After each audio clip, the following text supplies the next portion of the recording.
ನಮಸ್ಕಾರ. Welcome to Coparage study circle for competitive exams, Davanagere, Bengaluru, Dharwad. ಈಗ PSI exams ಬರ್ತಿರೋ ಕಾರಣದಿಂದ ನಾನು PSI ಪೇಪರನ್ನು ನಿಮಗೆ ಅನಲೈಸ್ ಮಾಡ್ತಾ ಇದ್ದೀನಿ. ಅಂದರೆ ಪ್ರೀವಿಯಸ್ ಇಯರ್ ಪೇಪರ್. ನಾನು ಆಫ್ಲೈನ್ ಕ್ಲಾಸಲ್ಲಿ ನಾನು 1500 MCQs ಇದನ್ನು ಸಾಲ್ವ್ ಮಾಡಿದ್ದೀನಿ. ಯಾವ ರೀತಿಯಾಗಿ ನಮಗೆ ಪ್ರೀವಿಯಸ್ ಇಯರ್ ಪೇಪರ್ನ ಹಿಡಿದು ಈ ವರ್ಷ ಯಾವ ಕ್ವಶನ್ಸ್ ಬರ್ಬೋದು ಅನ್ನೋದನ್ನು ಹೇಗೆ ಅನಾಲಿಸಿಸ್ ಮಾಡಬೇಕು ಅನ್ನೋದ್ರ ಬಗ್ಗೆ ನಾನು ನಿಮಗೆ ಇಲ್ಲಿ ಒಂದು 10 ರಿಂದ 15 ಕ್ವಶನ್ನ ಹಿಡಿದು ನಾನು ನಿಮಗೆ ತಿಳಿಸ್ಕೊಡ್ತೀನಿ. ಸೊ ಇದನ್ನು ನಿಮಗೆ ತುಂಬ ಇಂಪಾರ್ಟೆಂಟು. ಇದನ್ನು ರಿವರ್ಸ್ ಇಂಜಿನಿಯರಿಂಗ್ ಟೆಕ್ನಿಕ್ ಅಂತ ಹೇಳ್ತಾರೆ. ತುಂಬ ಕಮ್ಮಿ ಸಮಯದಲ್ಲಿ ಈ ರೀತಿ MCQ ಇರುವಂಥ ಎಕ್ಸಾಮ್ಗಳನ್ನು ನಾವು ಹೇಗೆ ಅಟೆಂಡ್ ಮಾಡ್ಬೋದು ಅನ್ನೋದಕ್ಕೆ ನಾನು ನಿಮಗೆ ಇಲ್ಲಿ ತೋರಿಸ್ಕೊಡ್ತಾ ಇದ್ದೀನಿ. ಸೊ ಇಲ್ಲಿ ಪ್ರೀವಿಯಸ್ ಪೇಪರ್ ನೋಡಿ, ಪೊಲೀಸ್ ಸಬ್ ಇನ್ಸ್ಪೆಕ್ಟರ್ 1998 ಪ್ರಥಮ ಪತ್ರಿಕೆ ಆ ಟೈಮಲ್ಲಿ ಇದ್ದಂಥದ್ದು. ಈಗ ಇಲ್ಲಿ ಇನ್ನೊಂದು ವಿಚಾರ, ಪೇಪರ್ 1ನಲ್ಲಿ ಎಸ್ಸೆ ಇದೆ. ಸೊ ಹಾಗಾಗಿ ಸರ್ ಎಸ್ಸೆ ಹೆಂಗೆ ಬರೀಬೇಕು, ಜಸ್ಟ್ ಟಾಪಿಕ್ಸ್ ಎಲ್ಲ ಕಡೆ ನಮಗೆ ಟಾಪಿಕ್ಸ್ ಹೇಳ್ತಿದ್ದಾರೆ, ಈ ಟಾಪಿಕ್ಸ್ ಬರ್ಬೋದು, ಈ ಟಾಪಿಕ್ಸ್ ಬರ್ಬೋದು ಅಂತ. ಅದನ್ನು ಹೇಳೋದಕ್ಕೆ ನಮಗೇನು ತುಂಬ ಜ್ಞಾನ ಬೇಕಾಗಿಲ್ಲ. ಸುಮ್ಮನೆ ಯಾರು ಬೇಕಾದ್ರೂ ಒಂದು 15-20 ಟಾಪಿಕ್ ಕೊಡ್ಬೋದು. ಬಟ್ ಒಂದು ಎಸ್ಸೆ ಟಾಪಿಕನ್ನು ಹಿಡಿದು ನೀವೇ ಸ್ವತಃ ಬರೆದು ಅದು ಯಾವ ರೀತಿ ಇಂಟ್ರಡಕ್ಷನ್ ಇರಬೇಕು, ಯಾವ ರೀತಿ ಕನ್ಕ್ಲೂಷನ್ ಇರಬೇಕು ಅಂತ ನೀವು ತೋರಿಸ್ಕೊಡಿ ಅಂತಂದ್ಬಿಟ್ಟು ಭಾಳ ರಿಕ್ವೆಸ್ಟ್ ಬಂದಿದೆ. ಸೊ ಆ ಕಾರಣದಿಂದ ನಾನು ಪತ್ರಿಕೆ 1 ಅಂದರೆ ಎಸ್ಸೆ ಬಗ್ಗೆ ಹೆಂಗೆ ಅನ್ನೋದನ್ನು ಕೂಡ ನಾನು ನೆಕ್ಸ್ಟ್ ವೀಡಿಯೋದಲ್ಲಿ ನಿಮಗೆ ಅನಾಲಿಸಿಸ್ ಮಾಡಿದ್ದೀನಿ. ಈಗ ಪೊಲೀಸ್ ಸಬ್ ಇನ್ಸ್ಪೆಕ್ಟರ್ 1998 ಒಂದು ಪತ್ರಿಕೆಯನ್ನು ಹಿಡಿದು ಯಾವ ಕ್ವಶನ್ಸ್ ಏನು, ಈ ಕ್ವಶನ್ಸಿಗೆ ಸಂಬಂಧಪಟ್ಟದ್ದು ನಾವು ಸುತ್ತಮುತ್ತಲು ಹೆಂಗೆ ಓದಬೇಕು ಅನ್ನೋದನ್ನು ನಾನು ಈ ವಿಡಿಯೋದಲ್ಲಿ ನಿಮಗೆ ಹೇಳ್ತಾ ಬಂದಿದ್ದೀನಿ. ನೋಡಿ, ಇಲ್ಲಿ ನಮಗೆ ಮೊದಲನೇ ಕ್ವಶನ್ ಇದೆ, ಸೆಂಟೋ ಅಂದರೆ ಸೆಂಟ್ರಲ್ ಟ್ರೀಟಿ ಆರ್ಗನೈಸೇಷನ್. ಈ ಕ್ವಶನನ್ನು ನಾವು ತೊಗೊಂಡಾಗ ಈ ಕ್ವಶನ್ ಯಾವ ಟೈಮಲ್ಲಿ ಬಂದಿರ್ಬೋದು, ದೆನ್ ಈ ಕ್ವಶನ್ ಬಂದಾಗ ಬೇರೆ ಬೇರೆ ಸುತ್ತಮುತ್ತಲು ಯಾವ ಸಂಸ್ಥೆಗಳು ಬಂದಿರ್ಬೋದು, ದೆನ್ ಈ ಸಂಸ್ಥೆಗಳು ಸುತ್ತಮುತ್ತಲು ಯಾವ್ಯಾವ ಸಂಸ್ಥೆಗಳು ನಮಗೆ ಬಂತು, ದೆನ್ ಈ ಸಂಸ್ಥೆಗಳ ರಿಲೇಟೆಡ್ ಅದು ಕೂಡ ಈ ರೀತಿಯಾಗಿ ಪ್ರಶ್ನೆ ಬಂದರೆ ಹೆಂಗೆ ಬರ್ಬೋದು ಅನ್ನೋದನ್ನು ನೋಡ್ಕೊಳೋದಕ್ಕೆ ನಮಗೆ ಈ ಕ್ವಶನನ್ನು ಅದು ರಿಲೇಟೆಡ್ ನಾವು ನೋಡ್ಕೊಬೇಕು. ನೋಡಿ, ಫಾರ್ ಎಕ್ಸಾಂಪಲ್ 1949ರಲ್ಲಿ ಚೈನಾದಲ್ಲಿ ಕಮ್ಯುನಿಸ್ಟ್ ಪಾರ್ಟಿ ಬಂತು. ಯಾವಾಗ ನಮಗೆ ಚೈನಾದಲ್ಲಿ ಕಮ್ಯುನಿಸ್ಟ್ ಪಾರ್ಟಿ ಬಂತು ಆವಾಗ USA ಭಯ ಆಯಿತು, ಎಲ್ಲ ಕಡೆ ಕಮ್ಯುನಿಸ್ಟ್ ಸ್ಪ್ರೆಡ್ ಆದರೆ ಹೆಂಗೆ ಅಂತ. ಹಾಗಾಗಿ ಈ ಕಮ್ಯುನಿಸ್ಟನ್ನು ತಡಿಬೇಕು, USSRನ್ನು ತಡಿಬೇಕು ಅಂತ USA 1949 ಅದೇ ವರ್ಷದಲ್ಲಿ ಮಾಡ್ಕೊಂಡಿರುವಂಥದ್ದು NATO, North Atlantic Treaty Organisation. ಇದರಲ್ಲಿ 29 ಕಂಟ್ರಿ ಇದೆ. 29 ಕಂಟ್ರಿಗಳ ಹೆಸರು ನೀವು ನೆನ್ಪಿಟ್ಕೊಳ್ಳೋದು ಅವಶ್ಯಕತೆ ಇಲ್ಲ. ಇದರಲ್ಲಿ ಆರ್ಟಿಕಲ್ 5 ಆಫ್ ದಿ ನ್ಯಾಟೋ ನೀವು ನೆನ್ಪಿಟ್ಕೊಬೇಕು. ಇದೇನು ಹೇಳುತ್ತೆ ಅಂದರೆ, ನಮ್ಮ 29 ಕಂಟ್ರಿನಲ್ಲಿ ಒಬ್ಬರ ಮೇಲೆ ದಾಳಿ ನಡೆದ್ರು ಮಿಕ್ಕಿದ ಎಲ್ಲರ ಮೇಲೂ ದಾಳಿ ನಡೆದಂತೆ ಅಂತಂದ್ಬಿಟ್ಟು ಇದು ಹೇಳಿರುವಂಥದ್ದು. ಇದರ ಹೆಡ್ ಕ್ವಾರ್ಟರ್ಸು ಬೆಲ್ಜಿಯಮಲ್ಲಿದೆ. ಸೊ ಇಷ್ಟು ನಿಮಗೆ ಗೊತ್ತಿದ್ರೆ ಸಾಕು. ದೆನ್ ಈ ನ್ಯಾಟೋ ಬಂತು ಅಂದರೆ ಅದೇ ಥರನೇ ಸೌತ್ ಈಸ್ಟ್ ಏಷ್ಯಾದಲ್ಲೂ ಕೂಡ ನಾವೊಂದು ಗುಂಪನ್ನ ನಾವು ರೆಡಿ ಮಾಡ್ಕೊಬೇಕು ಅಂದ್ಬಿಟ್ಟು 1954ರಲ್ಲಿ South East Asia Treaty Organisation ಅಂತ ಮಾಡಿಕೊಂಡ್ರು. ಇದು ನಡೆದಂಥದ್ದು ಎಲ್ಲಿ, ಫಿಲಿಪೈನ್ಸು, ಮನಿಲಾದಲ್ಲಿ. ಅದಕ್ಕೆ ಮನಿಲಾ ಪ್ಯಾಕ್ಟ್ ಅಂತ ಕರೀತಾರೆ.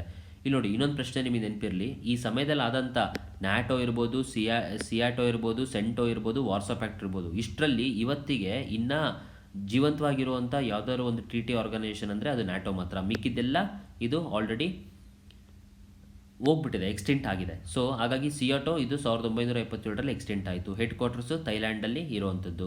ಇದರಲ್ಲಿ ಎಷ್ಟು ದೇಶಗಳಿದೆ, 8 ಇದೆ. ಸೊ 8 ನೆನ್ಪಿಡ್ಬೇಕಾದ್ರೆ ನೋಡಿ, ಆಬ್ವಿಯಸ್ಲಿ UK ಸ್ಟಾರ್ಟ್ ಮಾಡಿರೋದು, US ಸ್ಟಾರ್ಟ್ ಮಾಡಿರೋದು, US ಗೊತ್ತಿದೆ. ಫ್ರಾನ್ಸ್ ಅದ್ರ ಜೊತೆ ಸಪೋರ್ಟ್ ಇದೆ, UKನ ಜೊತೆ ಇರುತ್ತೆ. ಈ ಮೂರನ್ನ ನಮಗೆ ಆಬ್ವಿಯಸ್ಲಿ ಗೊತ್ತಿದೆ. ಆಸ್ಟ್ರೇಲಿಯಾ, ನ್ಯೂಜಿಲೆಂಡ್ ನೋಡಿ ಸೌತ್ ಈಸ್ಟ್ ಏಷ್ಯಾದಲ್ಲಿ ಬರೋದೇ ಇಲ್ಲ, ಆದರೂ ಕೂಡ ಇವೆರಡಿದೆ. ಪಾಕಿಸ್ತಾನ ಅಂತೂ ದೂರಕ್ಕೂ ಸಂಬಂಧ ಇಲ್ಲ, ಆದರೂ ಇದಿದೆ. ಹಾಗಾಗಿ ಇದು ನಿಮಗೆ ನೆನ್ಪಿಟ್ಕೊಳ್ಳಿ. ಅದೇ ಥರ ಸೆಂಟ್ರಲ್ ಟ್ರೀಟಿ ಆರ್ಗನೈಸೇಷನ್ ಅಂದಾಗ ಇದು 1958ರಲ್ಲಿ ಬಂದಂಥದ್ದು, ಬಾಗ್ದಾದಲ್ಲಿ ಆಗಿರೋದು, ಅದರಿಂದ ಬಾಗ್ದಾದ್ ಪ್ಯಾಕ್ಟ್ ಅಂತ ಬಂತು. ಹೆಡ್ ಕ್ವಾರ್ಟರ್ಸ್ ನಮಗೆ ಇದು ಟರ್ಕಿನಲ್ಲಿರುವಂಥದ್ದು. ಇಲ್ಲಿ ಯಾವ ದೇಶ ಇದೆ, ಇಲ್ಲಿ USA UKಗೆ ನೀವು ನೋಡ್ಕೊತ ಬಿಡ್ತು ಸೆಂಟ್ರಲಲ್ಲಿ. ಹಾಗಾಗಿ ಇಲ್ಲಿ US ಇಲ್ಲ, UK ಇದೆ. ದೆನ್ ಇರಾನು, ಇರಾಕು ಜೊತೆಗೆ ನೋಡಿ ಮತ್ತು ಇಲ್ಲೂ ಪಾಕಿಸ್ತಾನ ಸೇರಿಕೊಂಡಿದೆ. ಅದೇ ಥರ ಈ ಅಮೇರಿಕಾ ಹಿಂಗೆಲ್ಲ ಮಾಡ್ಕೊತ ಬಂತು, ಅಮೇರಿಕಾ ಆಪೋಸಿಟ್ ನಾನು ಮಾಡ್ಕೊಬೇಕು ಅಂದ್ಬಿಟ್ಟು ವಾರ್ಸಾ ಪ್ಯಾಕ್ಟ್ ಮಾಡ್ಕೊಂಡಂಥದ್ದು ನನಗೆ ಸೋವಿಯೆಟಿಂದು 7 ಸ್ಯಾಟಲೈಟ್ ಸ್ಟೇಟ್ಸ್ ಅಂತ ಹೇಳ್ತೀವಿ, ಸೋವಿಯೆಟನ್ನು ನಂಬ್ಕೊಂಡಿರೋಂಥದ್ದು. ಸೊ ಆ 7 ಸೇರಿಕೊಂಡು ಮಾಡಿದಂಥದ್ದು ವಾರ್ಸಾ ಪ್ಯಾಕ್ಟು. ಯಾವ್ಯಾವು ಅದನ್ನು ಆಲ್ಫಾಬೆಟಿಕಲ್ ಆರ್ಡರ್ ಈ ರೀತಿ ನೆನ್ಪಿಡ್ಬೋದು, ABC GH RS, ABCD EF GH order alphabetical ಆರ್ಡರಲ್ಲಿ ಬರುತ್ತೆ. ಹಂಗೆ ಮುಂದಾದರೆ 6 S ಕೂಡ ಬರುತ್ತೆ. ಎ ಅಂದರೆ ಅಲ್ಬೇನಿಯಾ, ಬಲ್ಗೇರಿಯಾ, ಚೆಕ್ ರಿಪಬ್ಲಿಕ್, G ಅಂದರೆ ಜರ್ಮನಿ, H ಅಂದರೆ ಹಂಗೇರಿ, ರೊಮಾನಿಯಾ. ಈ ರೀತಿಯಾಗಿ ನೀವು ಇದನ್ನು ನೆನ್ಪಿಡ್ತಾ ಬರ್ಬೋದು. ಸೊ ಈಗ ನೀವು ಹೇಳಿ, ಈಗ ನಾವು ಸೆಂಟೋ ಕ್ವಶನ್ ಬಂದಾಗ ಜೊತೆ ನಾವು ಇಷ್ಟನ್ನ ಓದಿದ್ರೆ ಇದು ಬಿಟ್ಟು ಇನ್ಯಾವ ಪ್ರಶ್ನೆ ಬರೋಕ್ಕೆ ಸಾಧ್ಯ, ನಮಗೆ ಇದು ಬಿಟ್ಟು ಇನ್ಯಾವುದೂ ಬರೋದಕ್ಕೆ ಸಾಧ್ಯ ಇಲ್ಲ. ಸೊ ಈ ರೀತಿಯಾಗಿ ಒಂದು ಪ್ರಶ್ನೆ ಬಂದಾಗ ದೆನ್ ಚಾನ್ಸಸ್ ಇದೆ ಈ ಪ್ರಶ್ನೆ ಹೆಂಗಿದೆಯೋ ಹಂಗೆ ಯಥಾವತ್ತಾಗಿ ಹಿಂಗೆ ಇದನ್ನು ಕಾಪಿ ಪೇಸ್ಟ್ ಮಾಡಿಕೊಟ್ರು ಕೊಡ್ತಾರೆ. ಸೊ ಆ ಕಾರಣದಿಂದ ನೀವು ಪ್ರೀವಿಯಸ್ ಇಯರ್ ಆ ವರ್ಷ ಆ ಎಕ್ಸಾಮಿಗೆ ಸಂಬಂಧಪಟ್ಟಂಥ ಪ್ರೀವಿಯಸ್ ಕ್ವಶನ್ಸನ್ನ ನೀವು ನೋಡೋವಂಥದ್ದು ಅತ್ಯವಶ್ಯಕ. At the same time previous ನನ್ನ ಪೇಪರ್ಸನ್ನು ಅನಲೈಸ್ ಮಾಡಿದಾಗ ಪೊಲೀಸ್ ಕಾನ್ಸ್ಟೇಬಲಿಂದ ಏನು ಕ್ವಶನ್ಸ್ ಇದ್ದಾವೆ ಒಂದು ಡಿಟ್ಟು PSI ಎಕ್ಸಾಮಲ್ಲಿ ಕೇಳ್ತಿರೋವಂಥದ್ದು ಉಂಟು. ಸೊ ಹಾಗಾಗಿ ಲಾಸ್ಟ್ 3 ಇಯರ್ಸಿಂದು ಪೊಲೀಸ್ ಕಾನ್ಸ್ಟೇಬಲ್ ಕ್ವಶನ್ ಪೇಪರನ್ನು ನೀವು ದಯವಿಟ್ಟು ನನಗೆ ಹೆಂಗೆ ಹೇಳ್ತಿದ್ದೀನಿ ಈ ರೀತಿಯಾಗಿ ನೀವು ಸಾಲ್ವ್ ಮಾಡಬೇಕು. ಆ್ಯಂಡ್ ಲಾಸ್ಟ್ ಒಂದು 5 ವರ್ಷದ PSI ಪೇಪರ್, ಅಲ್ಲಿಗೆ ನಿಮಗೆ 800 ಕ್ವಶನ್ಸ್ ಆಗುತ್ತೆ. ದಿನಕ್ಕೆ 100 ಕ್ವಶನ್ ಸಾಲ್ವ್ ಮಾಡಿದ್ರು ನೀವು ಇವತ್ತಿಂದ ಆ 800 ಕ್ವಶನ್ ಅದಕ್ಕೆ ಸಂಬಂಧಪಟ್ಟಂಥ ಆನ್ಸರ್ಗಳು ಸುತ್ತಮುತ್ತಲು ಟಾಪಿಕ್ಗಳನ್ನು ಓದಿದ್ರೆ ಅಟ್ಲೀಸ್ಟ್ ಈಗ ನೋಡಿ ಒಂದೊಂದ್ರ ಮೇಲೆ ನೀವು 3 ಟಾಪಿಕ್ ಓದ್ತಾ ಬಂದ್ರೂ ಅಲ್ಲಿಗೆ 2400 ವಿಚಾರಗಳನ್ನು ನೀವು ತಿಳ್ಕೊತೀರಾ. ಈ 2400 ವಿಚಾರಗಳನ್ನು ಗಮನದಲ್ಲಿ ಇಟ್ಕೊಂಡು ನೀವು ಒಂದು 70 ಕ್ವಶನ್ 100ರಲ್ಲಿ ನಿಮ್ಮ ಕೈಲಿ ತೆಗಿಯೋಕ್ಕಾಗಲ್ವಾ? 100% ತೆಗಿಬೋದು. ಯಾಕಂದರೆ ನೀವು ಇದನ್ನು ಎಕ್ಸಾಮ್ ಓರಿಯೆಂಟೆಡ್ MCQ ರಿಲೇಟೆಡ್ ಅಪ್ರೋಚನ್ನು ಮಾಡ್ತಿದ್ದೀರಾ, ಅನಾವಶ್ಯಕ ಏನನ್ನೂ ಓದ್ತಿಲ್ಲ. ಓಕೆ, ನೋಡಿ ನೆಕ್ಸ್ಟ್ ಕ್ವಶನ್ ನೋಡಿ. ಬಂಗಾಳ ವಿಂಗಡೆಯ ಕ್ರಮವನ್ನು ಬ್ರಿಟಿಷ್ ಸರ್ಕಾರ ಹಿಂದೆ ತೆಗೆದುಕೊಂಡ ವರ್ಷ. ಬಂಗಾಳ ವಿಂಗಡಣೆ 1905ರಲ್ಲಿ ಆಗಿದ್ರೂ ಕೂಡ ಅದು 1903ರಿಂದನೇ ಪೀಠಿಕೆ ಆಗ್ತಾ ಬಂತು. ಸೊ ಬೆಂಗಾಲ್ ವಿಂಗಡಣೆ ಬಗ್ಗೆ ನಾವು ಪೂರ್ತಿ ತಿಳ್ಕೊಳ್ಳೋದು ಅತ್ಯವಶ್ಯಕ. 1903ರಲ್ಲಿ ಡಿಸಿಷನನ್ನು ಇವರು ಪಬ್ಲಿಕ್ ಮಾಡಿದ್ರು, ನಾವೀಗ ಮಾಡಬೇಕು ಅಂತಿದ್ದೀವಿ ಅಂತ. ಆ ಟೈಮಲ್ಲಿ ಕಾಂಗ್ರೆಸ್ ಸೆಷನ್ ನಡೆದಂಥದ್ದು ಮಡ್ರಾಸ್ನಲ್ಲಿ ಹೆಡ್ ಯಾರಿದ್ರು? ಲಾಲ್ ಮೋಹನ್. ನೋಡಿ 1903ರಲ್ಲಿ ಬೆಂಗಾಲ್ ವಿಂಗಡಣೆ ಮಾಡ್ತೀವಿ ಅಂದಾಗ ಮುಖ ಕೆಂಪು ಮಾಡ್ಕೊಂಡಿದ್ದ ಕಾಂಗ್ರೆಸ್ ಅಧ್ಯಕ್ಷ. ಯಾರು? ಮುಖ ಕೆಂಪು ಅಂದರೆ ಲಾಲ್, ಅವನು ಮಡ್ರಾಸಲ್ಲಿ. 1904ರಲ್ಲಿ ಹೇಗೆ ಬೆಂಗಾಲ್ನ ನಾವು ವಿಭಜನೆ ಮಾಡಬೇಕು ಅಂತಂದ್ಬಿಟ್ಟು ಬ್ರಿಟಿಷ್ ಡಿಸ್ಕಷನ್ ನಡೀತು. ಇದರ ಅಗೇನೆಸ್ಟ್ ನಮಗೆ ಬಾಂಬೆನಲ್ಲಿ ನಡೀತು ಕಾಂಗ್ರೆಸ್ ಅಧಿವೇಶನ. ಬಾಂಬೆ ಯಾವುದಕ್ಕೆ ಫೇಮಸ್ಸು? ಕಾಟನಿಗೆ ಫೇಮಸ್ಸು. ಸೊ ಹೆಡ್ ಆದಂಥವ್ರು ಹೆನ್ರಿ ಕಾಟನ್. ನೆಕ್ಸ್ಟ್ ಎಕ್ಸಾಕ್ಟ್ಲಿ ಯಾವತ್ತಿನ ದಿನ ನನಗೆ ಬಂಗಾಲ ಪಾರ್ಟಿಷನ್ ಆಯಿತು ಅಂದಾಗ ಅದ್ರದ್ದು ಮಾತ್ರ ನೀವು ಡೇಟ್ ನೆನ್ಪಿಡಬೇಕು. ಸೊ ಹಾಗಾಗಿ 1905 ಅಕ್ಟೋಬರ್ 16 ಅನ್ನೋ ಡೇಟು ನಿಮಗೆ ಚೆನ್ನಾಗಿ ನೆನಪಿರಲಿ. Excuse me. ಅವತ್ತು ಅಫಿಷಿಯಲ್ ಅನೌನ್ಸ್ ಮಾಡಿದ್ದು. ಅದು ನಡೆದಂಥದ್ದು ನನಗೆ ಬೆನಾರಸ್ನಲ್ಲಿ. ನೋಡಿ ಬನಾರಸ್ ಸೀರೆ ಮೇಲೆ ಕಲೆ ಆಯಿತು. ಬನಾರಸ್ ಸೀರೆಗೆ ಫೇಮಸ್ಸು, ಕಲೆ ಆಯಿತು ಅಂತ ನೆನ್ಪಿಡ್ಕೊಳ್ಳಿ. ದೇರ್ಫೋರ್ ಬನಾರಸ್ ಗೋಕಲೆ ನೆನ್ಪಿಡ್ಬೋದು ನೀವು. ದೆನ್ ಕ್ಯಾಪಿಟಲ್ ಬೆಂಗಾಲದಲ್ಲಿ ಅದು ಕ್ಯಾಪಿಟಲ್ ಆಗಿತ್ತು ಅಂತಂದರೆ ದೆನ್ ಅದನ್ನು ಯಾವಾಗ ಚೇಂಜ್ ಮಾಡಿದ್ರು ನೋಡಿ? 1757 ಬ್ಯಾಟಲ್ ಆಫ್ ಪ್ಲಾಸಿ ನಡೆದಾಗ ನಮಗೆ ಸಿರಾಜುದ್ದೌಲಾ ಬ್ರಿಟಿಷ್ ಅಗೇನೆಸ್ಟ್ ಇವನು ಸೆಡ್ ಹೊಡೆದು ನಿಂತಾಗ ಅವನ ಕ್ಯಾಪಿಟಲ್ ಇದ್ದಿದ್ದಂತೂ ಮುರ್ಷಿದಾಬಾದ್. ಓಕೆ, ಸೊ ಆ ಮುರ್ಷಿದಾಬಾದ್ ಆದಮೇಲೆ 1773 ರೆಗ್ಯುಲೇಟಿಂಗ್ ಆ್ಯಕ್ಟ್ ಬಂದಾಗ ಬೆಂಗಾಲ್ ಕ್ಯಾಪಿಟಲ್ ಆಯಿತು. 1911ರಲ್ಲಿ ಡೆಲ್ಲಿ ಕ್ಯಾಪಿಟಲ್ ಆಯಿತು. ಈ ಟೈಮಲ್ಲಿ ಯಾರ ಅಧ್ಯಕ್ಷತೆಯಲ್ಲಿ ಆಯಿತು ಅಂದಾಗ ಅವಾಗ ವ್ಯಾರನ್ ಹೇಸ್ಟಿಂಗ್ಸ್ ಇದ್ದ, ಬೆಂಗಾಲ್ ಇದ್ದಾಗ ನೆಕ್ಸ್ಟ್ ಹಾರ್ಡಿಂಗೆ ಇದ್ದ. ಮುರ್ಷಿದಾಬಾದ್ ಅಂತೂ ಮುಂಚೆಯಿಂದನೂ ಬೆಂಗಾಲಿಂದ ಇದಾಗ್ತಾನೆ ಬಂತು. ಆ ಟೈಮಲ್ಲಿ ನಾವು ಗಲಾಟೆ ಮಾಡಿದ್ದು Robert Clive. Therefore battle of Plassey ಬಗ್ಗೆ ಮತ್ತು ಬ್ಯಾಟಲ್ ಆಫ್ ಬುಕ್ಸಾರ್ 1764, ಆಮೇಲೆ 1765 ನಮಗೆ ಅಲಹಾಬಾದ್ ಟ್ರೀಟಿ ಏನು, ಇಷ್ಟು ವಿಚಾರಗಳು ನೀವು ಇದನ್ನು ಬೆಂಗಾಲ್ ರಿಲೇಟೆಡ್ ನೆನ್ಪಿಡ್ಕೊಂಡ್ರೆ ನಿಮಗೆ ಬೇಕಾದಷ್ಟು ಆಯಿತು. ನೆಕ್ಸ್ಟ್, ಭಾರತದ ಸಂವಿಧಾನದ ಕರಡು ತಯಾರಿಕೆ ಸಮಿತಿಯ ಅಧ್ಯಕ್ಷ ಯಾರು? ಇದು ಡಾಕ್ಟರ್ BR ಅಂಬೇಡ್ಕರ್, ಆಬ್ವಿಯಸ್ಲಿ ಗೊತ್ತಿದೆ. ದೆನ್ ಇದನ್ನು ಹಂಗಾರೆ ಬೇರೆ ಯಾವ್ಯಾವ ಸಮಿತಿ ಯಾರ್ಯಾರ ಅಂಡರ್ ಇತ್ತು ಇದನ್ನು ಹೆಂಗೆ ನೆನ್ಪಿಡ್ಕೊಬೇಕು ಅಂದ್ಬಿಟ್ಟು ನಾನು ನಿಮಗೆ ಕಾಪರ್ ಕೋಡಲ್ಲಿ ಹೇಳ್ಕೊಡ್ತೀನಿ ನೋಡಿ. ಇದಕ್ಕೆ ನೀವು ಒಂದು ಸ್ಟೋರಿ ನೆನ್ಪಿಡ್ಕೋಬೇಕು. ಬಸ್ ಇದೆ ಅಂತ ನೀವು ತಿಳ್ಕೊಳ್ಳಿ. ಈ ಬಸ್ಸಲ್ಲಿ ನಮಗೆ ಒಬ್ಬ ಡ್ರೈವರ್ ಇರ್ತಾನೆ, ಒಬ್ಬ ಕಂಡಕ್ಟರ್ ಇರ್ತಾನೆ. ಆಮೇಲೆ ಈ ಬಸ್ ಪಿಕಪ್ ಪಾಯಿಂಟ್, ಉದಾಹರಣೆಗೆ ನೀವು VRL ತೊಗೊಂಡ್ರೆ ಪಿಕಪ್ ಪಾಯಿಂಟು ಕೆಲವು ಜಾಗದಲ್ಲಿ ಪಿಕಪ್ ಪಾಯಿಂಟ್ಗಳಿರುತ್ತೆ. ಇಲ್ಲಿ ಡ್ರೈವರ್ ನೆನ್ಪಿಡಿ, ಬಸ್ಸಲ್ಲಿ ಇನ್ನೊಬ್ಬ ಕಂಡಕ್ಟರ್ ಇರ್ತಾನೆ. ದೆನ್ ಆ ಪಿಕಪ್ ಪಾಯಿಂಟಲ್ಲಿ ಒಬ್ಬ ಟಿಕೆಟ್ ಕೊಡೋದು ಇರ್ತಾರಲ್ಲ ಅವನು. ಈ ಬಸ್ಸಲ್ಲಿ ಯಾರು ಡ್ರೈವರ್ ಇದ್ದಾನಲ್ಲ ಇವ್ರನ್ನ ಪ್ರೆಸಿಡೆಂಟ್ ಅಂದ್ಕೊಳ್ಳಿ, ಕಂಡಕ್ಟರ್ ಯಾರಿದ್ದಾರಲ್ಲ ಅವ್ನು ಪ್ರೈಮ್ ಮಿನಿಸ್ಟರ್ ಅಂದ್ಕೊಳ್ಳಿ. ಅಲ್ಲಿ VRL ಪಿಕಪ್ ಪಾಯಿಂಟಲ್ಲಿ ಯಾರು ನಿಮಗೆ ಟಿಕೆಟ್ ಕೊಟ್ಟು ಇದು ಮಾಡ್ತಾರಲ್ಲ ಅವ್ರನ್ನ ಹೋಮ್ ಮಿನಿಸ್ಟರ್ ಅಂದ್ಕೊಳ್ಳಿ. ನೋಡಿ, ಡ್ರೈವರ್ ಅಂದರೆ ಏನು ಮಾಡ್ತಾನೆ? ಸ್ಟೇರಿಂಗ್ ಹಿಡ್ಕೊಂಡು ತಿರುಗಿಸ್ತಾನೆ, ದೆನ್ ರೂಲ್ಸ್ ಪ್ರಕಾರ ಗೇರ್ ಆಗ್ತಾನೆ. ಸೊ ಡ್ರೈವರ್ ಅಂದರೆ ಯಾರು? ಪ್ರೆಸಿಡೆಂಟ್. ಅವನ ಕೈಯಲ್ಲಿ ಏನಿದೆ? ಸ್ಟೇರಿಂಗ್ ಸಮಿತಿ ಮತ್ತು ರೂಲ್ಸ್ ಆಫ್ ಪ್ರೊಸೀಜರ್ಸ್ ಸಮಿತಿ. ಪ್ರೈಮ್ ಮಿನಿಸ್ಟರ್ ಅಂದರೆ ಕಂಡಕ್ಟರ್ ಏನು ಮಾಡ್ತಾನೆ? ಸೊ ಊರು ಬಂದಾಗ ಲೈಟ್ ಹಾಕುವಂಥದ್ದು, ಟಿಕೆಟ್ ಪ್ರಕಾರ ಎಲ್ಲರೂ ಕೂರಿಸುವಂಥದ್ದು. ಓಕೆ, ದೆನ್ ಅಲ್ಲಿರುವಂಥ ಕ್ಲೀನರು ಇವ್ರನ್ನೆಲ್ಲ ಇವರು ನೋಡ್ಕೊಳೋವಂಥದ್ದು. ಸೊ ಹಾಗಾಗಿ ಊರು ಬಂದ ತಕ್ಷಣ ನಾವು ಲೈಟ್ ಆನ್ ಮಾಡಬೇಕಂದ್ರೆ ಏನು ಬೇಕು? ಯೂನಿಯನ್ ಪವರು, ಅದು ಅವ್ನ ಕಂಟ್ರೋಲ್ ಇರುತ್ತೆ. ಎಲ್ಲರೂ ಟಿಕೆಟ್ ಪ್ರಕಾರ ಕೂರಿಸ್ಬೇಕಂದ್ರೆ ಯೂನಿಯನ್ ಅಂದರೆ ಬಸ್ಸಲ್ಲಿ ಕಾನ್ಸ್ಟಿಟ್ಯೂಷನ್ ಪ್ರಕಾರ ಟಿಕೆಟ್ ನಂಬರ್ ಪ್ರಕಾರ ಕೂರಿಸ್ತಾನೆ. ಅಲ್ಲಿರುವಂಥ ಕ್ಲೀನರು ಅವರೆಲ್ಲ ನೋಡಬೇಕಂದ್ರೆ ಸ್ಟೇಟ್ ಕಮಿಟಿಗಳು, ಮತ್ತು ಯಾವ ಪಿಕಪ್ ಪಾಯಿಂಟ್ ಹತ್ರ ನಿಲ್ಲಿಸಬೇಕು ಅವರೆಲ್ಲ ಇವ್ರು ಅಂಡರ್ ಬರೋವಂಥವ್ರು, ಅವರೆಲ್ಲ ಸೇರಿಕೊಂಡು ಸ್ಟೇಟ್ಸ್ ಕಮಿಟಿ ಅವರು. ದೆನ್ ಹಾಗಾದರೆ ಹೋಮ್ ಅಂತ ಅಂದ್ಬಿಟ್ಟು ನಾನು ನೋಡಿದಾಗ ಏನು? ಪ್ರಾವಿನ್ಷಿಯಲ್ ಕಾನ್ಸ್ಟಿಟ್ಯೂಷನ್ ಅಂದರೆ ಅಲ್ಲಿ VRL ಪಿಕಪ್ ಪಾಯಿಂಟಲ್ಲಿ ನೀವು ಹೋದಾಗ ಯಾರು ಫಸ್ಟ್ ಬರ್ತಾರೋ ಅವ್ರಿಗೆ ಟಿಕೆಟ್ ಕೊಡಬೇಕು. ಈ ರೀತಿಯಾಗೆಲ್ಲ ನೋಡಿ ಅಲ್ಲಿ ಕಾನ್ಸ್ಟಿಟ್ಯೂಷನ್ ನೋಡ್ಕೊಳೋದು ಹೋಮ್ ಮಿನಿಸ್ಟ್ರಿ. ದೆನ್ ಅಲ್ಲಿ ಫಂಡಮೆಂಟಲ್ ರೈಟ್ಸ್, ಫಸ್ಟ್ ಬಂದವ್ರಿಗೆ ಫಸ್ಟ್ ಟಿಕೆಟ್ ಕೊಡಬೇಕು ಅಂತ ಅಂದ್ಬಿಟ್ಟು ನೋಡ್ಕೊಳೋಂಥದ್ದು ಹೋಮ್ ಮಿನಿಸ್ಟ್ರಿ. ಅದರ ಅಂಡರ್ ನೋಡ್ಕೊಳೋದಕ್ಕೆ ಇನ್ನೊಬ್ಬನ ಬಿಟ್ಟೇನೆ ಕೃಪಾಲಿನಿ. ದೆನ್ ಅದಾದಮೇಲೆ ಮೈನಾರಿಟಿ ಅಂದರೆ ವುಮೆನ್ನಿಗೆ ಸೀಟು ವುಮೆನ್ ಪಕ್ಕನೇ ಕೊಡಬೇಕು, ವಯಸ್ಸಾದವರಿಗೆ ಮುಂದೆ ಸೀಟ್ ಕೊಡಬೇಕು. ಈ ರೀತಿಯೆಲ್ಲ ಮೈನಾರಿಟಿಗಳದ್ದು ನೋಡ್ಕೊಳೋಂಥದ್ದು ಯಾರು? ಅಲ್ಲಿ ಟಿಕೆಟ್ ಕೊಡುವಂಥವನು, that is home minister. So ಹಾಗಾಗಿ ಯಾವ್ಯಾವ ಸಮಿತಿ ಯಾರ್ಯಾರ ಅಂಡರ್ ಬರುತ್ತೆ ಅಂದರೆ ಸ್ಟೇರಿಂಗ್ ಅಂತಂದರೆ ನೀವು ಡಾಕ್ಟರ್ ಬಾಬು ರಾಜೇಂದ್ರ ಪ್ರಸಾದ್. ಯಾಕೆ ಅವಾಗ ಪ್ರೆಸಿಡೆಂಟ್ ಇದ್ದವ್ರು ಬಾಬು ರಾಜೇಂದ್ರ ಪ್ರಸಾದ್, ಪ್ರೈಮ್ ಮಿನಿಸ್ಟರ್ ಇದ್ದವ್ರು ನೆಹರು, ಹೋಮ್ ಮಿನಿಸ್ಟರ್ ಇದ್ದವ್ರು ಸರ್ದಾರ್ ವಲ್ಲಭಾಯ್ ಪಟೇಲ್. ಹೀಗೆ ಹೇಳಿ ಮೈನಾರಿಟಿ ರೈಟ್ಸನ್ನು ಯಾರು ನೋಡ್ಕೊತಾರೆ? ಸರ್ದಾರ್ ವಲ್ಲಭಾಯ್ ಪಟೇಲ್. ಹೆಂಗೆ? ಈ ಕಾಪರ್ ಕೋಡ್ ಪ್ರಕಾರ ನೆನ್ಪಿಡ್ಕೊಬೋದು. ರೂಲ್ಸ್ ಆಫ್ ಪ್ರೊಸೀಜರ್ ಯಾರು ನೋಡ್ಕೊತಾರೆ? ಬಾಬು ರಾಜೇಂದ್ರ ಪ್ರಸಾದ್. ಹೆಂಗೆ? ರೂಲ್ಸ್ ಆಫ್ ಪ್ರೊಸೀಜರ್ ಅಂದರೆ ಗೇರ್ ಹಾಕೋಂಥದ್ದು. ಯಾರು ನೋಡ್ಕೊತಾರೆ? ಡ್ರೈವರ್ ಯಾರು? ಪ್ರೆಸಿಡೆಂಟ್ ಯಾರಿದ್ರು? ಬಾಬು ರಾಜೇಂದ್ರ ಪ್ರಸಾದ್. ಸೊ ಈ ರೀತಿಯಾಗಿ ನೋಡಿ ಹೆಚ್ಚು ಕಮ್ಮಿ 10 ಕಮಿಟಿನ ನೀವು ಲೆಸ್ ದೆನ್ 1 ಮಿನಿಟ್ ನೀವು ಇದನ್ನು ನೆನ್ಪಿಟ್ರಿ. ಈ ರೀತಿಯಾಗಿ ಎಲ್ಲ ಸಮಿತಿಗಳನ್ನು ನೀವು ನೆನ್ಪಿಟ್ರೆ ಈ ಕ್ವಶನ್ನಿಂದು ಸುತ್ತಮುತ್ತಲು ಇನ್ಯಾವ ಬರ್ಬೋದು? ಈ ಸಮಿತಿಗಳು ಬರ್ಬೋದು. ಇದು ನೀವು ನೋಡಿ ಈಸಿಯಾಗಿ ನೀವು ಇದನ್ನು ಆನ್ಸರ್ ಮಾಡ್ಬೋದು. ಸೊ ಈ ರೀತಿಯಾಗಿ ನಾನು ನಿಮಗೆ ಹೇಳ್ತಿರೋವಂಥದ್ದು. ಈ ಒಂದು ಕ್ವಶನನ್ನು ಹಿಡಿದು ಅದ್ರ ಸುತ್ತಮುತ್ತಲು ಟಾಪಿಕನ್ನು ನೋಡ್ತಾ ಬಂದರೆ ದೆನ್ ಈಸಿಯಾಗಿ ಬರೀ MCQ ಇರುವಂಥ exam paper, police sub inspector ಎಲ್ಲೂ ಡಿಸ್ಕ್ರಿಪ್ಟಿವ್ ಇಲ್ಲ. ನೀವು KS ಮೇನ್ಸ್ ಥರ, AS ಮೇನ್ಸ್ ಥರ ಡಿಸ್ಕ್ರಿಪ್ಟಿವ್ ಇರುವಂಥದ್ದು ನಿಮಗೆ ಎಸ್ಸೆ. ಸೊ ಎಸ್ಸೆ ಬಗ್ಗೆ ನೀವು ವರಿ ಮಾಡ್ಕೊಳ್ಳೋ ಅವಶ್ಯಕತೆ ಇಲ್ಲ. ನಾನು ನೆಕ್ಸ್ಟ್ ವೀಡಿಯೋದಲ್ಲಿ ಒಂದು ಎಸ್ಸೆನ ಹೆಂಗೆ ಬರೀಬೇಕು ಅನ್ನೋದನ್ನು ಡೀಟೇಲು ಒಂದು ಎಸ್ಸೆ ನಾನೇ ಸ್ವತಃ ಬರೆದು ನಿಮಗೆ ತೋರಿಸ್ತೀನಿ.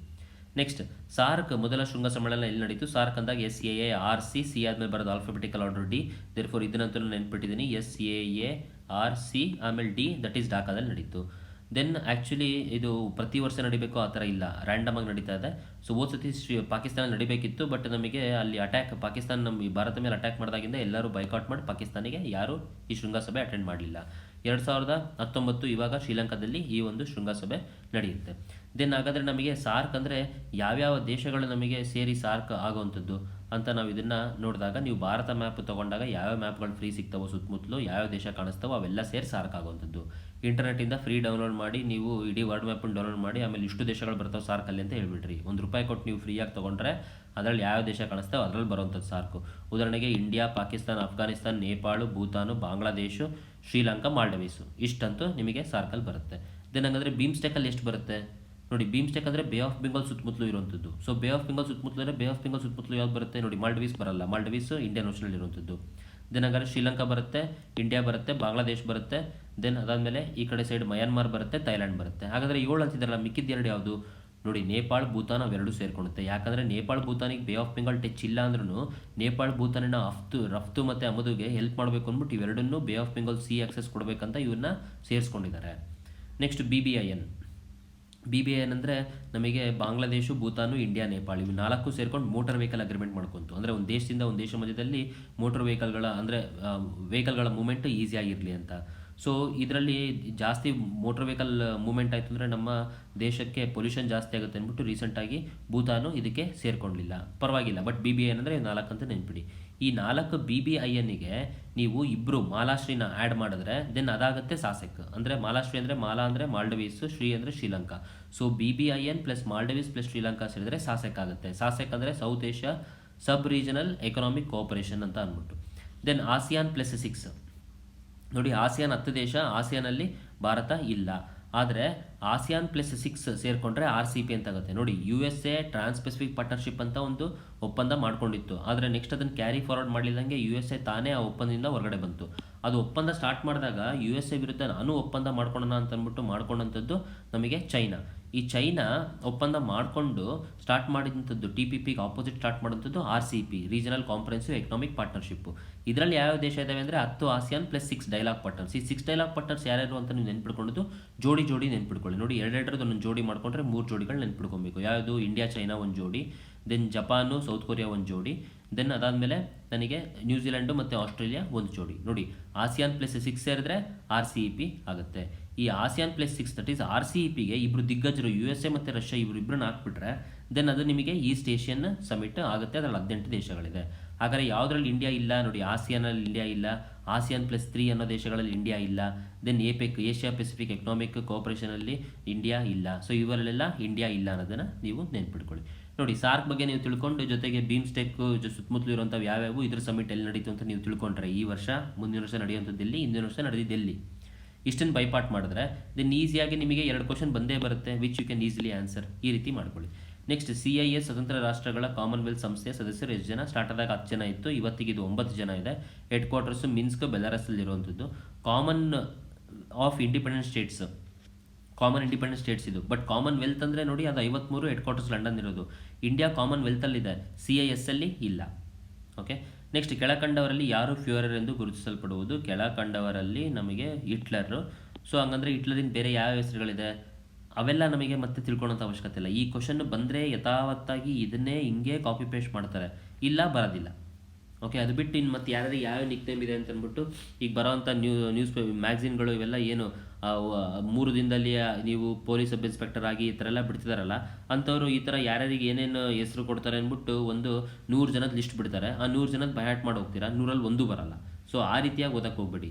ಇದು ನಾನು ಏನು ನಿಮಗೆ ಹೇಳ್ತಿದ್ದೀನಿ, ದಿಸ್ ಮೆಥಡು, ಇದು ಈ ಒಂದು ಕಾಪರ್ ಮೆಥಡನ್ನು ನೀವು ಫಾಲೋ ಮಾಡಿ. ಇದು ನಿಮಗೆ ಬೆಸ್ಟ್ ಮೆಥಡ್, ಶಾರ್ಟ್ಕಟ್ಟು, ಕಮ್ಮಿ ಸಮಯದಲ್ಲಿ ಹೇಗೆ ನೀವು MCQವನ್ನು ಸಾಲ್ವ್ ಮಾಡಿ PSI ಆಗ್ಬೋದು ಅನ್ನೋದನ್ನು ನಾನು ನಿಮಗೆ ಇಲ್ಲಿ ತೋರಿಸ್ಕೊಡ್ತಾ ಇದ್ದೀನಿ. ನೆಕ್ಸ್ಟ್, ಇದು ನೋಡಿ, ಅನಾಲಿಟಿಕ್ ಎಂಬ ಪವಿತ್ರ ಗ್ರಂಥ ಯಾವ ಪಂಥಕ್ಕೆ ತತ್ವಕ್ಕೆ ಪ್ರತೀಕ? ಅದು ನಮಗೆ ಕಾನ್ಫ್ಯೂಷಿಯಸ್ ಯಾರು? 5th ಸೆಂಚುರಿ BC ಚೈನೀಸ್ ಅವನು. ಇದೊಂದು ಫೇಮಸ್ ಕೋಟ್ ಇದೆ, ನಂಗೆ ತುಂಬ ಇಷ್ಟ. ಯಾವುದು? If you think you can, you can't, you are right. ಅಂದರೆ ನಿನಗೆ ಆಗುತ್ತೆ ಅಂತ ನೀ ಯಾರು ಅನ್ಕೊತಾನೋ ಅಥವಾ ಆಗಲ್ಲ ಅಂತ ಯಾರು ಅನ್ಕೊತಾನೋ ಅವರಿಬ್ಬರು ಸರಿ ಅಂತಂದ್ಬಿಟ್ಟು. ಅಂದರೆ ನಿನಗೆ ಆಗುತ್ತೆ ಅಂತ ಅಂದ್ಕೊಂಡ್ರೆ ನೀನು ಮಾಡ್ತೀಯ, ಆಗಲ್ಲ ಅಂದ್ಕೊಂಡ್ರೆ ನೀನು ಮಾಡಲ್ಲ. ಅದೇ ರೀತಿ ಇಂಡಿಯಾದಲ್ಲಿ ಯಾವ್ಯಾವ ಗ್ರಂಥಗಳಿದೆ? ಭಗವದ್ಗೀತಾ, ಕುರಾನ್, ಬೈಬಲ್, ಗುರುಗ್ರಂಥ, ಅವೆಸ್ಟಾನು ಮತ್ತು ಝೆಂಡ್, ತಾಲ್ಮುಡ್ಡು. ಯಾವುದ್ರದ್ದು? ಭಗವದ್ಗೀತೆ ಗೊತ್ತಿದೆ, ಹಿಂದೂ, ಕುರಾನ್, ಇಸ್ಲಾಮಿಂದು, ಬೈಬಲ್, ನಮಗೆ ಕ್ರಿಶ್ಚಿಯನ್ ಇಂದು, ಗುರುಗ್ರಂಥ ಪಾರ್ಸಿದು. ದೆನ್ ಹಾಗಾದರೆ ಇದ್ಯಾವುದಿದು? ಅವೆಸ್ತಾ ಮತ್ತು ಝೆಂಡ್ ಇದ್ಯಾರ್ದಿದು? ಸಾರಿ, ಗುರುಗ್ರಂಥ ಸಿಕ್ಕಿಂದು, ಅವೆಸ್ತಾ ಮತ್ತು ಝೆಂಡ್ ಇದ್ಯಾರ್ದಿದು? ಇದು ಪಾರ್ಸಿಗಳದು. ದೆನ್ ತಾಲ್ಮುಡ್ ಅನ್ನೋದು ಯಾರ್ದು? ಇದು ಜುಡಾಯಿಸಮ್ ಇಂದು. ಸೊ ಇಷ್ಟು ನಿಮಗೆ ಗೊತ್ತಿರಲಿ. ನೆಕ್ಸ್ಟ್, ವಿಜಯನಗರ ಸಾಮ್ರಾಜ್ಯದ ಪತನ ಆದ ಯುದ್ಧ ಭೂಮಿ ಇರುವ ಸ್ಥಳ, ಇದಂತೂ ನಮಗೆ ಗೊತ್ತಿದೆ, ತಾಳಿಕೋಟೆ, ರಕ್ಕಸತಂಗಡಿ. ದೆನ್ ಹಾಗಾದರೆ ಆ ಒಂದು ರಕ್ಕಸತಂಗಡಿ ಬ್ಯಾಟಲ್ ಯಾವಾಗ ಆಯಿತು, ಯಾವ ವರ್ಷ ಆಯಿತು, ಯಾರ ವಿರುದ್ಧ ಆಯಿತು ಅಂತ ಮಿನಿಮಮ್ ಇಷ್ಟಾದರೂ ಗೊತ್ತಿರಬೇಕು. 1526 ಯಾವಾಗ Babur second battle of Panipat, first battle of Panipat ಮಾಡಿದ್ನು. ಸೆಕೆಂಡ್ ಬ್ಯಾಟಲ್ ಆಫ್ ಪಾನಿಪತ್ ಯಾರು ಮಾಡಿದ್ದು? ಹಂಗೆ ಗೊತ್ತಿರಲಿ ನೋಡಿ, ಈ ಥರ ರಿಲೇಷನ್ ನಿಮಗೆ ಅಡಿಷನ್ ಆಗ್ತಾ ಹೋಗಬೇಕು. Second battle of Panipat Akbar ಮಾಡಿದ್ದು. ಥರ್ಡ್ ಬ್ಯಾಟಲ್ ಆಫ್ ಪಾನಿಪತ್ ನಮಗೆ ದಟ್ ಈಸ್ ನಾದಿರ್ ಶಾ ಇವನು ಶಿಷ್ಯ ಇರ್ತಾನಲ್ಲ, ಯಾರು? ಅಹಮದ್ ಶಾ ಅಬ್ದಾಲಿ, ಅವ್ನು ಮಾಡುವಂಥದ್ದು. ಓಕೆ, ಸೊ ಹಾಗಾಗಿ first battle of Panipat, second battle of Panipat, third battle of Panipat ಗೊತ್ತಿರಲಿ. ಯಾವಾಗ Babur first battle of Panipat ಮಾಡಿದ್ನೋ ಆ ಟೈಮಲ್ಲೇ ಬಾಮನಿ ಸುಲ್ತಾನೇಟು ಡಿಸೆಂಟಿಗ್ರೇಟ್ ಆದಂಥದ್ದು. ಡಿಸೆಂಟಿಗ್ರೇಟ್ ಆಗಿ ಇವು 5 ಆದವು. ಯಾವ್ಯಾವುದು 5? ಬೀದರು, ಬಿಜಾಪುರ, ಬೇರಾರು, ಅಹಮದ್ನಗರ್, ಗೋಲ್ಕೊಂಡ. ಇದರಲ್ಲಿ ಬೇರಾರು ಬಿಟ್ಟು ಮಿಕ್ಕಿದ್ದು ಎಲ್ಲರೂ ಸೇರಿಕೊಂಡು ವಿಜಯನಗರ ಮೇಲೆ ಏನು ದಾಳಿ ಮಾಡಿದ್ರೋ ಅದೇ ನಮಗೆ ರಕ್ಕಸತಂಗಡಿ. ಸೊ ಇದರಲ್ಲಿ ಯಾರು? ಹುಸೇನ್ ನಿಜಾಮ್ ಏನಿರ್ತಾನೆ ಅವನು ಹೆಡ್ಡು, ಅವನು ಹಳೆಯ ರಾಮರಾಯ ಕಿಂಗ್ ಟೈಮಲ್ಲಿ ಅವನು ಗಲಾಟೆ ಮಾಡುವಂಥದ್ದು. ಸೊ ಇಷ್ಟು ನಿಮಗೆ ವಿಜಯನಗರ ಸಾಮ್ರಾಜ್ಯದ ಪತನ, ಈ ಇಷ್ಟು ವಿಚಾರಗಳು ನಿಮಗೆ ಗೊತ್ತಿರಬೇಕು. ದೆನ್ ಕರ್ನಾಟಕ ಏಕೀಕರಣ ಆದ ವರ್ಷ 1956. ಯಾಕೆ? 1956ರಲ್ಲೇ ಸ್ಟೇಟ್ ರಿಆರ್ಗನೈಸೇಷನ್ ಆಗಿ ಪ್ರತಿ ದೇಶದಲ್ಲಿರುವಂಥ ರಾಜ್ಯಗಳನ್ನು ಭಾಷಾವಾರು ಪ್ರಾಂತ್ಯಗಳಾಗಿ ವಿಂಗಡಣೆ ಆದಂಥ ಟೈಮು. ಅದು ನವೆಂಬರ್ 1 ಈ ಒಂದು ಕಾಯ್ದೆ ಜಾರಿಗೆ ಬಂದಿರೋ ಕಾರಣದಿಂದ ನಾವು ಅವತ್ತು ಕನ್ನಡ ರಾಜ್ಯೋತ್ಸವನ ನಾವು ಸೆಲೆಬ್ರೇಟ್ ಮಾಡ್ತೀವಿ. ಅದಾಗಿದ್ದ 17 ವರ್ಷ ನಂತರ ಕರ್ನಾಟಕ, ಮೈಸೂರು ರಾಜ್ಯನ ಕರ್ನಾಟಕ ಅಂತ ಹೆಸರಿಟ್ಟರು. ಹಾಗಾದರೆ ಕರ್ನಾಟಕ ಒಂದೇನ ತನ್ನ ರಾಜ್ಯ ನಿರ್ಮಾಣದಂಥ ದಿನನ ಇವರು ಆಚರಿಸೋದು? ಇಲ್ಲ. ದೆನ್ ಅದೇ ನವೆಂಬರ್ 1ರಲ್ಲೇ ನಮಗೆ ಮಿಕ್ಕಿದ 5 ರಾಜ್ಯಗಳು ಆಚರಿಸುತ್ತೆ. ಅಂದರೆ ಯಾವ ಎಲ್ಲ ಸೇರಿ 5 ರಾಜ್ಯಗಳು ನೀವು ಇಂಡಿಯಾ ಮ್ಯಾಪಲ್ಲಿ ಉದ್ದಕ್ಕೆ ಲೈನ್ ಹೇಳಿದ್ರೆ ಅವಿಷ್ಟು ನೋಡಿ. ದಟ್ ಈಸ್ ಮೇಲಿಂದ ನೋಡ್ತಾ ಬಂದರೆ ಹರಿಯಾಣ, ದೆನ್ ಮಧ್ಯಪ್ರದೇಶ್, ಕರ್ನಾಟಕ, ಕೇರಳ 4 ಒಂದೇ ಲೈನಲ್ಲಿ ಬರುತ್ತೆ. ಮಧ್ಯಪ್ರದೇಶದಿಂದ ಬಂದಂಥ ಇನ್ನೊಂದು ಸ್ಟೇಟ್ ಯಾವುದು? ಛತ್ತೀಸ್ಗಢ. ಸೊ ಎಲ್ಲ ಸೇರಿಸಿ 5. ನೆಕ್ಸ್ಟ್, ಹಾಲಿ ಸಮಯ ಭಾರತದಲ್ಲಿರುವ ಉಚ್ಚ ನ್ಯಾಯಾಲಯಗಳ ಸಂಖ್ಯೆ. ಇದನ್ನು ಯಾಕೆ ಈ ವರ್ಷ ಬರ್ಬೋದು ಅಂತ ನಾನು ಹೇಳ್ತಿದ್ದೀನಿ ಅಂದರೆ, ನಮಗೆ ಹೈದರಾಬಾದ್, ಆಂಧ್ರ ಪ್ರದೇಶ ಮತ್ತು ತೆಲಂಗಾಣ ಡಿವೈಡ್ ಆದಾಗ ಹೈದರಾಬಾದ್ ಹೈಕೋರ್ಟ್ ಏನಿದೆ ಅದನ್ನು ಕಾಮನ್ ಆಗಿ ಆಂಧ್ರ ಪ್ರದೇಶ ಮತ್ತು ತೆಲಂಗಾಣಕ್ಕೆ ಇಬ್ಬರಿಗೂ ನೋಡ್ಕೊಳ್ಳಿ ಅಂತಂದರು. ಒಂದು ಹೈಕೋರ್ಟು 2 ರಾಜ್ಯಗಳನ್ನು ನೋಡ್ಕೊಳ್ಳಿ ಅಂತ ಹೇಳುವಂಥ ಆರ್ಟಿಕಲ್ 231. ದೆನ್ ಅದೇ ಥರ ಇವಾಗ ಮೊನ್ನೆ ಏನು ಮಾಡಿದ್ರು, ಆಂಧ್ರ ಪ್ರದೇಶಕ್ಕೆ ಪ್ರತ್ಯೇಕವಾದ ಹೈಕೋರ್ಟ್ ಕೊಡ್ತೀವಿ ಅಂದರು. ಪ್ರತ್ಯೇಕವಾದ ಹೈಕೋರ್ಟ್ ಕೊಡೋದು ಆರ್ಟಿಕಲ್ 214. ದೆನ್ ಈ ಥರ ಕೊಡ್ತೀವಿ ಅಂತಂದಾಗ ದೆನ್ ಎಷ್ಟು ಹೈಕೋರ್ಟ್ಗಳಿದ್ದಾವೆ? 21 ಇತ್ತು. ಅದಾದಮೇಲೆ 3 ಹೈಕೋರ್ಟ್ಗಳನ್ನು ಆ್ಯಡ್ ಮಾಡಿದ್ರು. That is Tripura, Manipur, Meghalaya add ಮಾಡಿ 24 ಆಯಿತು. ಅದಾದಮೇಲೆ ಒಂದು ಇವಾಗ ಆಂಧ್ರ ಪ್ರದೇಶಕ್ಕೆ ಕೊಡ್ತಾರೆ, ಎಲ್ಲ ಸೇರಿ 25 ಆಯಿತು. ದೆನ್ ಜೊತೆಗೆ ಹೈಯೆಸ್ಟ್ ಸ್ಟೇಟ್ಗಳನ್ನು ನೋಡ್ಕೊಳ್ಳುವಂಥ ಹೈಕೋರ್ಟ್ ಯಾವುದು? ದೆನ್ ಗುವಾಹಟಿ ಹೈಕೋರ್ಟ್, ಅಸ್ಸಾಮು, ಇವು 3 ರಾಜ್ಯಗಳನ್ನು ನೋಡ್ಕೊಳ್ಳುತ್ತೆ. ದೆನ್ ಹಾಗಾದರೆ ನಮಗೆ ಅಂಡಮಾನ್ ನಿಕೋಬಾರ್ ಯಾವ ಹೈಕೋರ್ಟ್ ಅಂಡರ್ ಬರುತ್ತೆ? ಕಲ್ಕತ್ತಾ. ದೆನ್ ಆಮೇಲೆ ಪುದುಚೇರಿ ಹೈಕೋರ್ಟ್ ಅಂಡರ್ ಬರುತ್ತೆ? ಮಡ್ರಾಸು. ಈ ರೀತಿಯಾಗಿ ಹೈಕೋರ್ಟ್ ಸುತ್ತಮುತ್ತಲು ಇರುವಂಥ ಕ್ವಶನ್ಗಳು. ಯಾವ ಯೂನಿಯನ್ ಟೆರಿಟರಿ ಅದಕ್ಕೆ ಮಾತ್ರ ಪ್ರತ್ಯೇಕವಾದ ಹೈಕೋರ್ಟ್ ಇದೆ? 7 ಯೂನಿಯನ್ ಟೆರಿಟರಿ ಯಾವ ಹೈಕೋರ್ಟಿಗೆ ಮಾತ್ರ ಪ್ರತ್ಯೇಕ ಹೈಕೋರ್ಟ್ ಇದೆ? Then Delhi high court. ದೆನ್ ಅದೇ ಥರ ನೀವು ಈ ಹೈಕೋರ್ಟ್ಗಳಲ್ಲಿ ಯಾವ ಹೈಕೋರ್ಟು ಕ್ಯಾಪಿಟಲ್ ಸಿಟಿನಲ್ಲೇ ಇದೆ, ಯಾವ ಹೈಕೋರ್ಟು ಕ್ಯಾಪಿಟಲ್ ಸಿಟಿನಲ್ಲಿ ಇಲ್ಲ, ನಿಮಗೆ ಅದು ಗೊತ್ತಿರಬೇಕು. ಓಕೆ, ಸೊ ಇಷ್ಟಾದರೂ ನಿಮಗೆ ಮಿನಿಮಮ್ ಗೊತ್ತಿದ್ರೆ then it will be very good. For example ನೋಡಿ, ಅಸ್ಸಾಂ ಹೈಕೋರ್ಟು, ಅಸ್ಸಾಮಿನ ಕ್ಯಾಪಿಟಲ್ ಅದು ದಿಸ್ಪುರ್, ಅಲ್ಲಿಲ್ಲ, ಗುವಾಹಟಿನಲ್ಲಿದೆ.